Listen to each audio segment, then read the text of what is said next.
Hey guys, welcome to our first ever podcast for All About Sports. This is going to be a weekly podcast where we'll be bringing you guys a lot of information about the world of sports and what's going around. To quickly introduce you guys to the hosts and the participants of this podcast, we have Mazhar, who is a big sports enthusiast, has been a sports content writer for Sports Kira, and currently, I think Mazhar, you're writing for a company in Africa. Am I correct?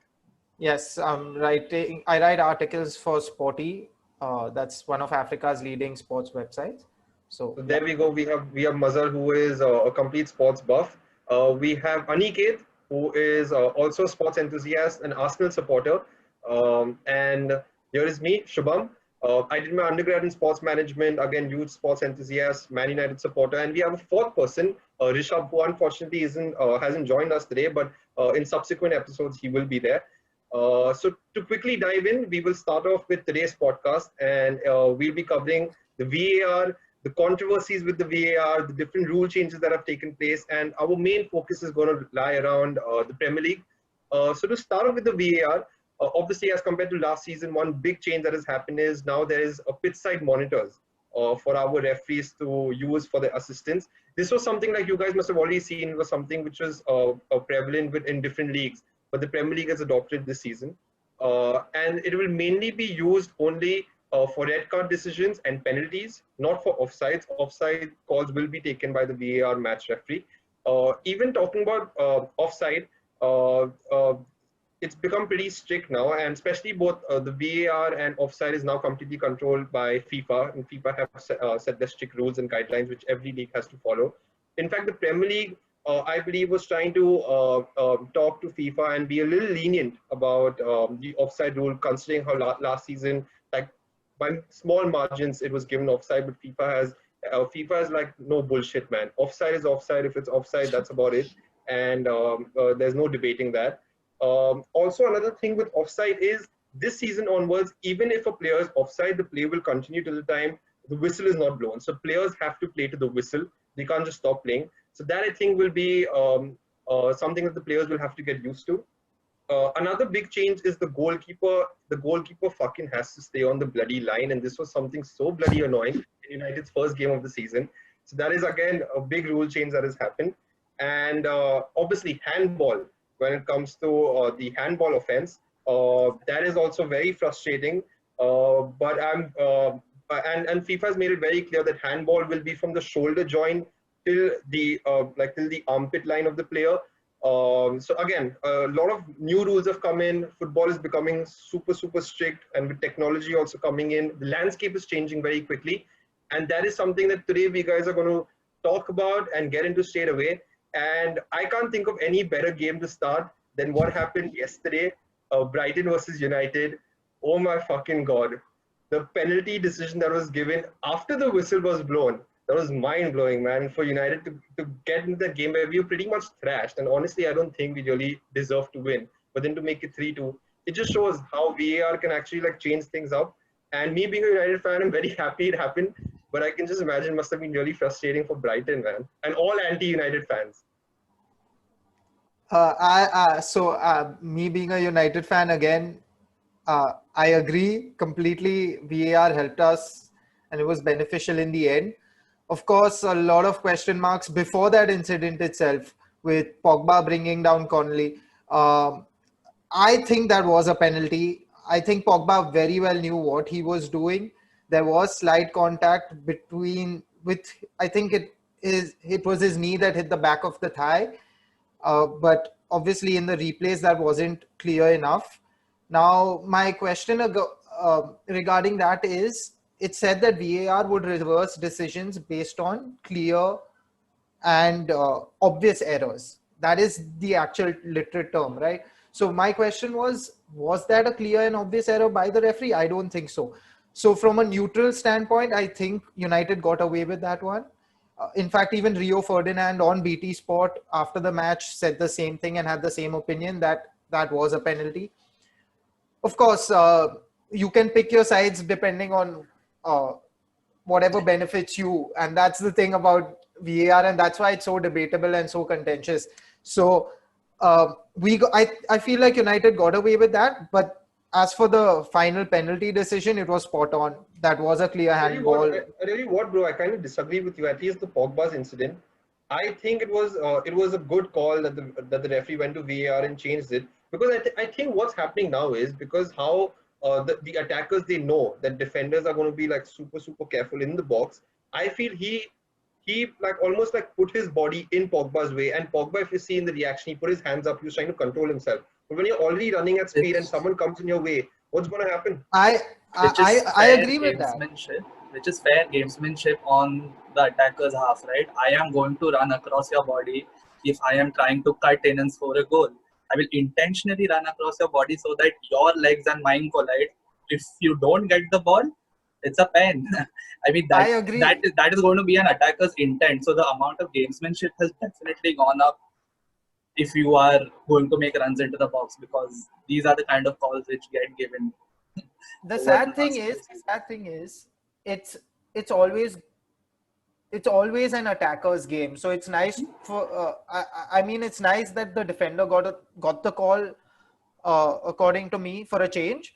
But I think Pogba was not innocent at all there. I think he very well knew. He put his hands up there. No one's going to put their hands up there trying to block a guy from scoring, literally, for a clear-cut chance. So all I'm saying is, if there is contact and the referee's already given the decision. See, according to me, whatever the referee chose in the beginning should have stood, is my opinion in Pogba's case. Had the referee not given a penalty also, I would have agreed. I can see both sides. I'm just saying, they just broke that entire concept of the simple VAR rule. If there was a clear and obvious error by the referee, then only should it be reversed. Yes, now you mentioned the referee review areas come in and now they can literally go and review their own decisions on the screen.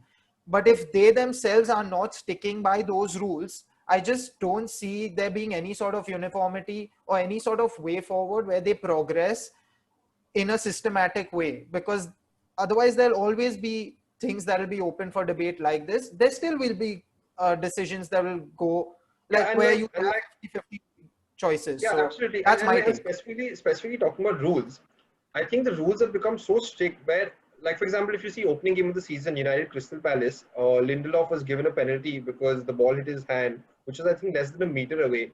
I think now I just feel attackers will be using this to their benefit. They'll just hit the ball on the defender's hand, and that will be penalties. And I think these kind of penalties will just be like, these will be unnecessary penalties. Yeah, this will just take the fun away from the game and become harder for defenders. And I agree, but Shubham, agreed. But again, now in this case, this was not a handball. A handball's a different ball game. We'll definitely go in depth into handballs. I'm saying for Pogba's case, I can see your view on that. I'm not denying that. But I'm just saying, like, the rules have become so fucking strict that, like, attackers, the easy way out is hit the ball in the hand, and then the VAR decision will be there, and that's a penalty. And I think Jordan Ayew's case was that. So that the fact that you're saying that, I think Ayew was, it seemed like he was just aiming for Lindelof's hand, because that was the best option. That was the easiest option. And let's not forget, these are elite players in the top tier of English football. They can probably hit a guy's hand whenever they feel like. That's literally the level they play at. So lots of question marks into the handball. If you want to dive right in, let's do that. But what I'm trying to say is, it's already been an attacker's game, and now they've just made it so much harder to be a defender that I'm worried if going forward people will want to be defenders. You know, it's reached that type of a thing. Of course, it's a scary sight. I would hate to be a defender in the. Anyways, it's pretty sad for fucking defenders, because defenders never win the Ballon d'Or, and now you can't even defend properly because of these fuck all rules. It's just going to be insane, man.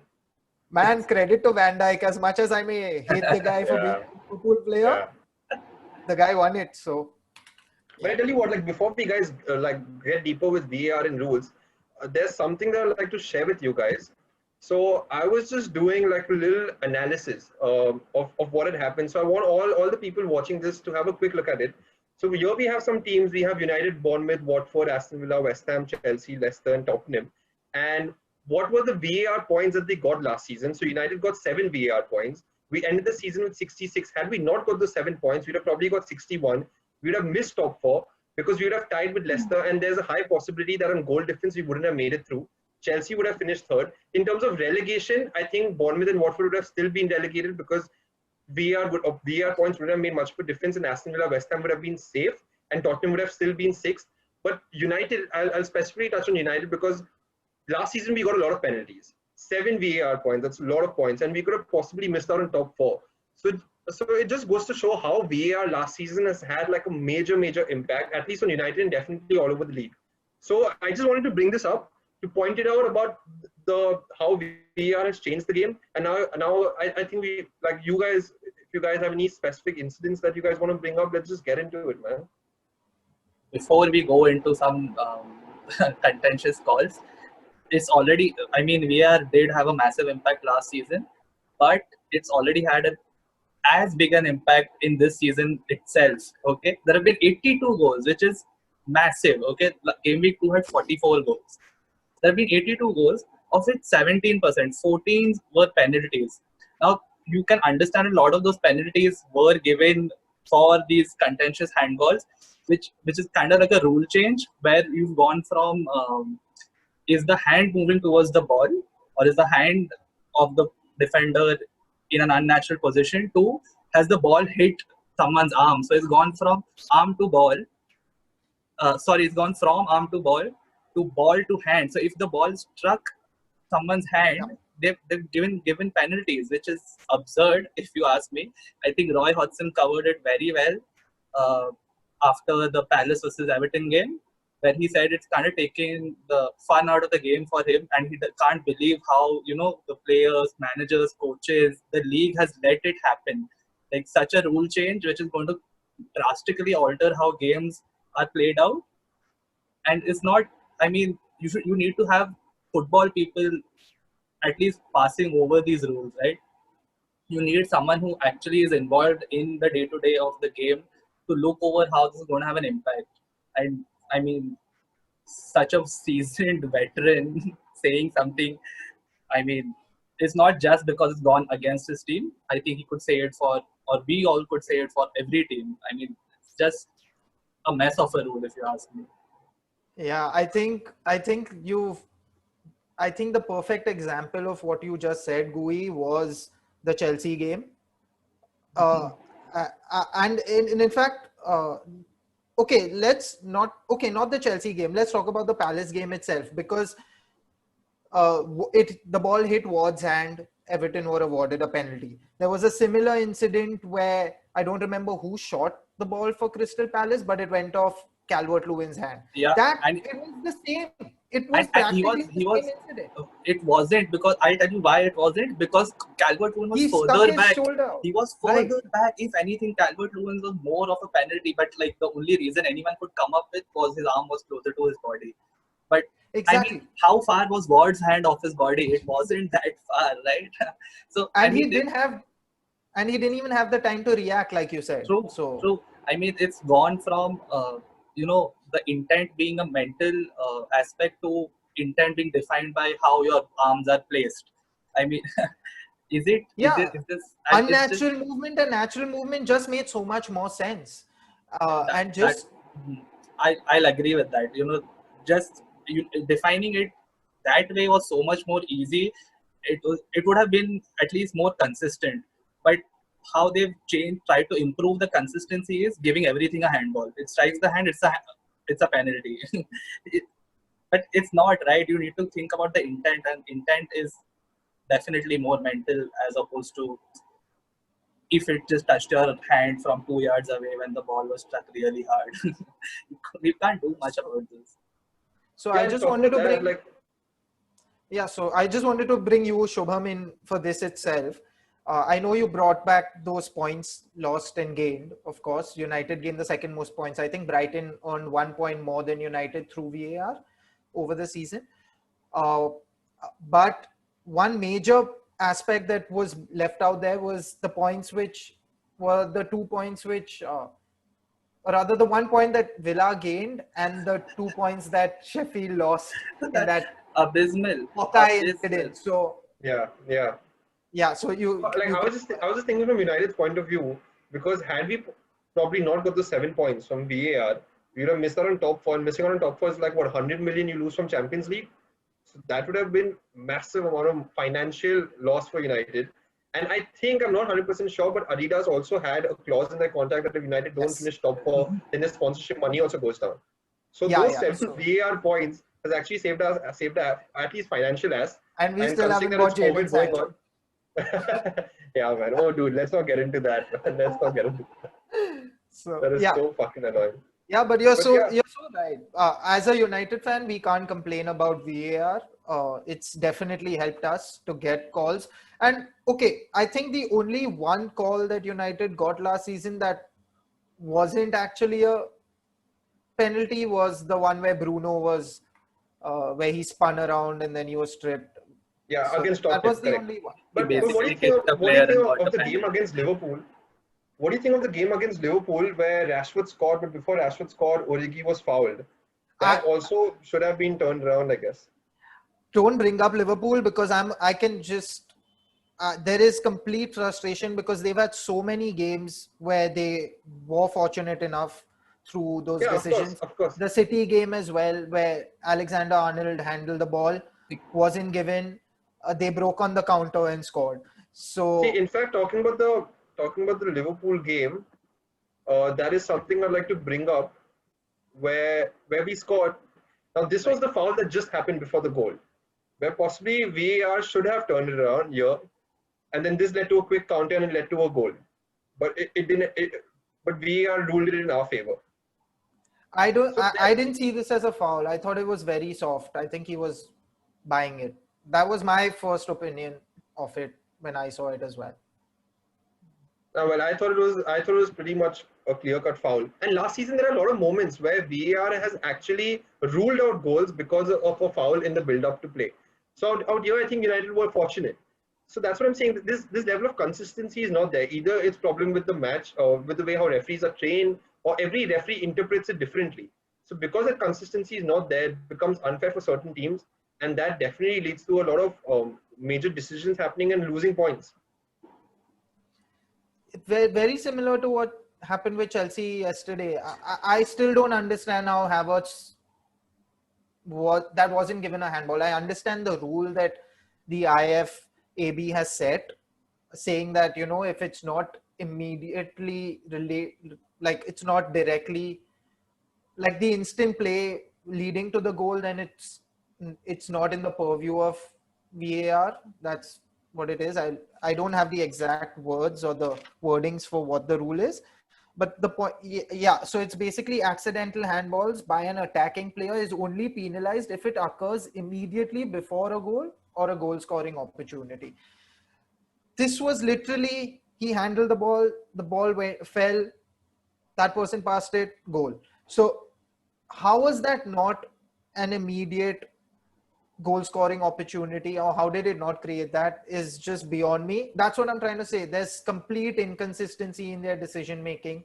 Yeah, uh, totally. That's frustrating. That's really frustrating. Not only for the players, even for for the fans. It's very frustrating. Obviously, it's, it becomes great controversy. So it's a good pub debate and banter and all of that. But at the end of the day, it's fucking frustrating because there's no level of consistency. I would hate to be a West Brom fan because firstly they're going to be fighting for relegation. It's Yeah. 100% the case. They lost out on two valuable points. Those 2 points could literally be the difference in their season when they look Easy, back. Absolutely. easily. I mean, you think about it.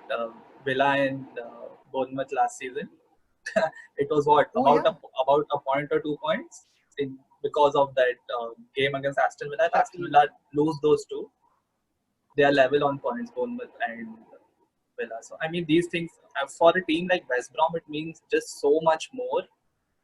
If to lose two Yeah, points because of a contentious, I won't call it bad, contentious or debatable call by VAR.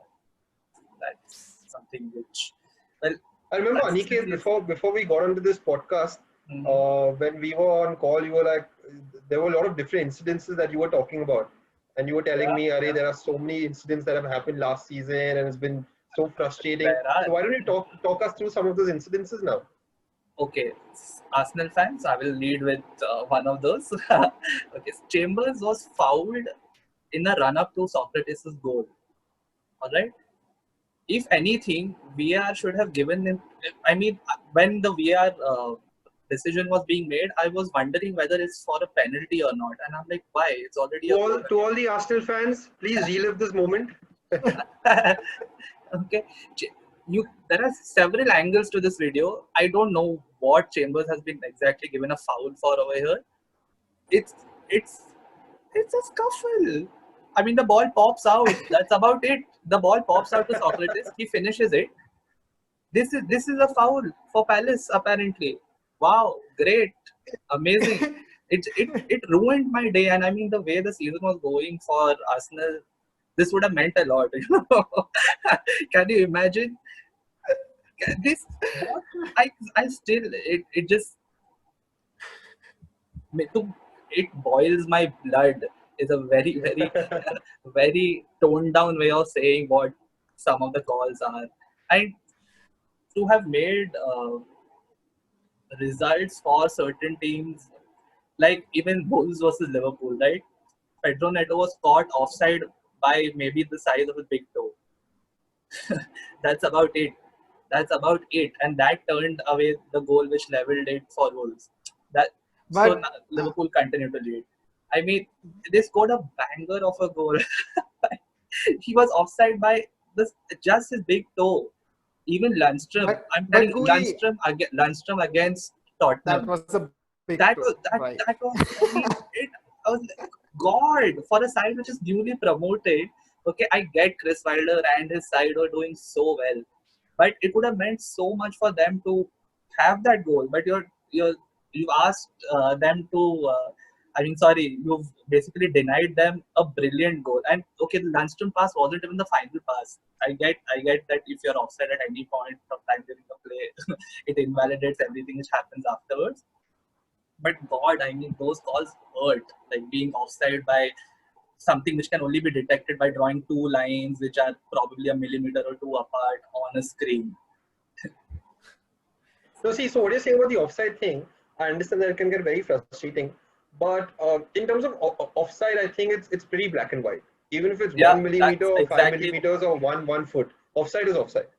Yeah, so, they've made it a yes or no question. Yeah, and I think that's great. I think that's great. Yeah, I think that's great. Yeah, to be that black and white, I think it's perfect. I think it's not something that you can have umpires call like in cricket for. yeah. Because there's a clear answer. There's no predicted path or something. You see the line, there's a clear line drawn. Obviously, they're not getting the line wrong in technology, at least. I hope not. So, I think I agree with Shobham on that aspect. It's something that all teams have to suck up, and you can't even debate that. Okay. Yeah, see, like when it comes to offside and when it comes to goalkeeper being on the line, that's the rule. You just have to stick to it and follow it, and there's no debate out there. The real debate that I think it is like for example, that we guys already touched upon when. Is it like what's the intent of the player? Well, that is questionable. That is very hard for even the referee to judge. Like, what is the intent of the player to actually put his hand out? Is it too close to his body? Is it 1 meter away? So those things like that are controversial. But when it comes to offside and goalkeeper being on the line, I think that's pretty clear cut now.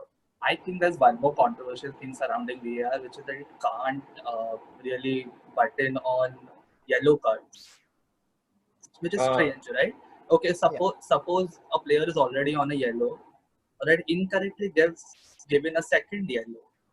You can't even if it's not a foul, and VAR can, well, the referees can see it, right? The referees could go over as much game footage as they want and stop play while they do it. But the VAR referees can't do this for some reason. Okay, not some reason because it's a rule, but it would change the game completely unless, I mean, the only time a player being sent off can be reviewed is when he gets a straight red. Which is absurd. Why do 2 yellows not make a red? You're still going to have one man shot on the pitch, and it's going to change the game for good from that point on. So it's kind of contentious for me to have such a rule in place where a second yellow can't be reviewed by VAR. I guess it just comes down to the fact that, then every decision can be reviewed. So they are trying to stamp on that authority as well, saying that, you know what, this will slow down the game. We can't review everything like this because then people will be like, firstly, you shouldn't have got the first yellow card as well. So I think it just comes down to that. And the fact that he was indisciplined to get the first yellow card, maybe the mindset that, you know what, maybe he deserves a second yellow, so he's off. I'm just trying to say that this is makes the only sense of what logical they are No, doing. explanation. in fact, talking about VAR right now, this just came from like on the top of my head. I think I'm not quite sure, so you guys will have to like help me in this. I think this rule is in cricket now. I'm not 100% sure how it is. In cricket, I think the captain or the team, they can ask for a third umpire review or something like that. Am I correct? Yes. Yeah. So I Yeah. was, right now I was just thinking, why doesn't like both the teams be given like 2-3 VAR options where in the match they can use the VAR like to call an offside or a red card or a penalty, and then the VAR is implemented instead of like this. This is just like crazy thought that came in my head. I just want to know what you guys think.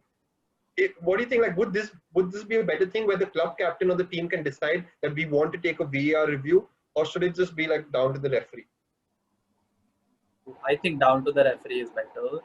I think, and my opinion on it is that way, because if you have say 3 attempts at using the VAR services, the second your 3 are over, the other team's gonna have a field day with you, right? They, I mean, again, not to say that But see, not to it's say equal for that both the the teams, right? on-field Both of them have on-field 3 attempts. referees, not to say that the on-field referees would be like super incompetent the second 3 VARs are over, and all calls would go against the team who have exhausted their reviews. But I mean, just keep it as a constant all the time. Saves time, doesn't enforce a break in play where 3 players huddle up and discuss what happened. Because even if you think about it in cricket, you have time between 2 balls, right? So, and the DRS review Or you has to take come tennis for with it. that matter. Even if you take tennis for that matter, like players are it's down to the player to take the call. Yeah, So I think like when but you're talking about break and play, yeah, anyway when a VAR judgment is being taken place, there is a break and play. So which why is not give the enforced by rights to the team instead of the referee? the officials. All right, now if the players would 85th minute, you're down 1-0, or maybe you're level, you're a team in the relegation zone. This 1 point means a lot to you. Every time someone tackles you, you're going to take like a all 3-4 of your players and would discuss, and then maybe say, okay, I don't make a call. I don't need VAR. That's time wasting, right? That's gamesmanship. But again, to think that you would add already, if towards the end of last season, you saw like the rise in amount of stoppage time, 5 minutes, 6 minutes, 7 minutes. Of course, that's because of Those the 10 minutes break. last night, Yeah, man. yeah, exactly. So And 2 that's how it whistles. works. And 2 final whistles. So I don't think you can have a break in play in a sport which is basically 45 minutes end to end at a time. Tennis and cricket both have breaks in play between each point, each ball. So maybe you could think about it, get like 3, 4, 5, 10 seconds. And of course, there's a time limit in both of those sports as well. Like you can call for a review in under a certain amount of time. You can't think over it. And having said this, I want to bring Mazhar into this because I remember Mazhar was talking to me about talking to us about Everton versus United during the VAR decision. So would you want to shed some light onto it, Mazhar? Everton versus United. Uh, I don't think it was Everton versus United. Oh, sorry, I might be mistaken. What was the one that you were talking to me about? So the one I was talking about was the incident where Hawkeye failed, which basically cost Sheffield a chance or 2 points that could have been crucial for them to make the Europa League, potentially, at least the knockouts or whatever, to have that chance. And it also saved Villa in the end, because it was one crucial point. That match ended up 0-0.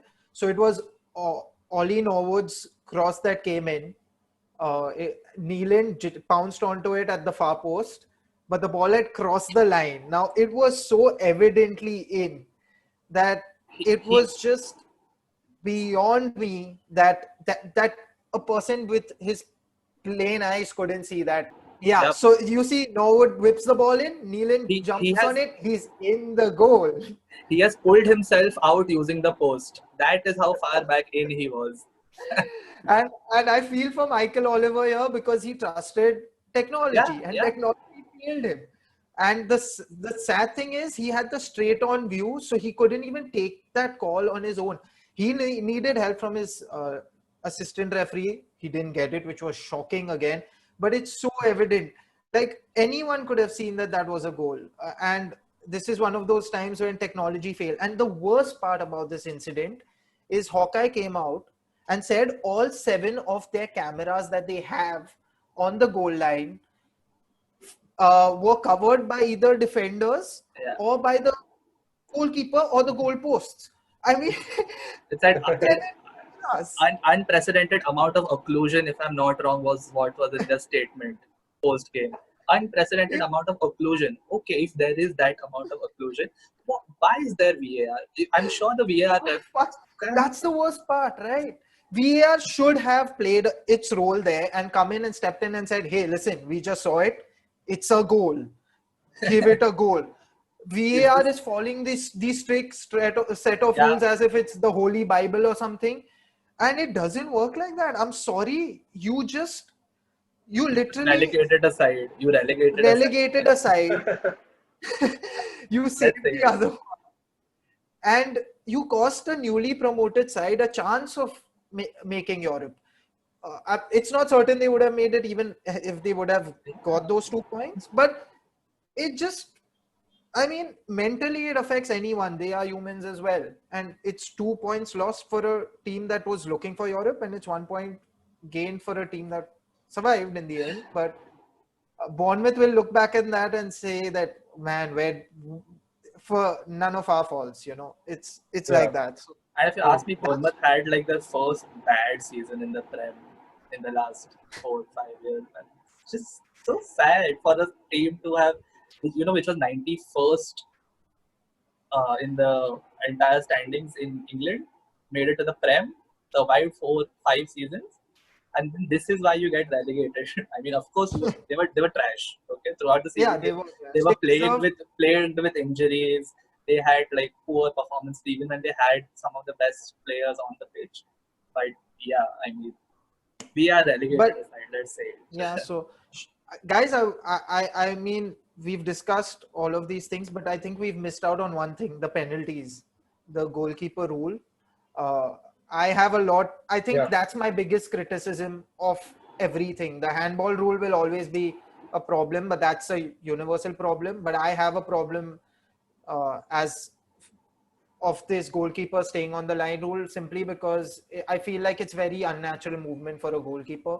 So it just makes it harder. And again, it's favoring the attackers. So I wanted you guys to... Anyway, penalty is something that has always been, you can sort of say, like obviously it's 50-50, but it has always favored the attacker. But like what you said, I think that's bang on. It just makes it harder for the goalkeeper because the goalkeeper has no momentum. He's standing in one position, which is very static, and he has to just pick a side and jump. At least previously, he could like get in some momentum. Now I understand like a goalkeeper can't be like 2 feet in front of his goal and doing stuff like that. That is understandable. But being so strict about the fact that like you have to be on your line, 1 foot has to be on the line, it just makes it even more harder. Yeah, feet over, on or above the line is what it is. And I think because the keepers can't get the momentum to go high enough, you're going to see a lot of penalties hit higher up. It's just going to be it. I think Richarlison hit. Yeah, like definitely. This is there will be a lot of penalties given. And a lot scored. Yeah, I think a lot of penalties will be given, and I think a lot of penalties will be retaken also. And I think some will be retaken also. Because it will be an adjustment phase for the players. They have to also get used to something like this. Like even the offside thing that you have to play to the whistle, you will have to get used to it. I hate that rule. It just slows down the game so much. Just raise your flag and give it. I mean, it's just so, again, it comes back to it being so unnatural, and it's just so frustrating to watch. Like even when Rashford scored yesterday, I was celebrating and then I remembered, oh wait, hang on. So you can't even react and celebrate till you 100% know there's not going to be a review of a goal.